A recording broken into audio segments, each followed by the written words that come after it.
ادھر سے حضرت خدیجہ کے چچا جان تھے، ایک دو افراد ادھر سے آئے. اب نکاح کا خطبہ کس نے پڑھا پتہ نہیں؟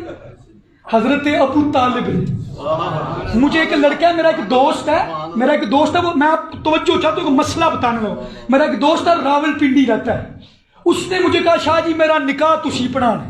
میں کہا یار راول پنڈی جو مولوی مر گئے نے، اتنی دور تو مجھے بلان دے نکاح واسطے. اس نے کہا نہیں شاہ جی میں چاہتا ہوں کہ میرا نکاح کوئی سید زیادہ پڑھائے، اور میں چاہتا ہوں کہ آپ پڑھائیں. آپ مجھے بڑے پیمانے میں نے اس کی محبت قبول کی، میں چلا گیا. لیکن یہ بات میں نے آپ کو اس لیے سنائی ہے، وہ ایک عام بندہ بھی کسی عام بندے سے نکاح نہیں پڑھواتا.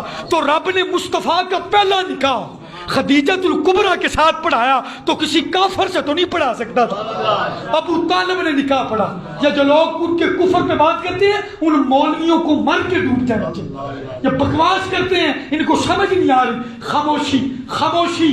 حضرت مولا علی کا باپ اگر کافر ہے تو انہوں نے 10 نمبر مومن بچیا کہ کون بچ گیا یہاں پہ مومن؟ لوگوں کو شرم نہیں آتی. تو خود حضرت ابو طالب نے سنے، حضرت ابو طالب نے نکاح کا خطبہ پڑھا اور اس کے لفظ آج بھی کتابوں میں موجود ہیں، کتابوں میں موجود ہیں. حضرت ابو طالب نے خطبہ پڑھا، اس کے لفظ کیا تھے؟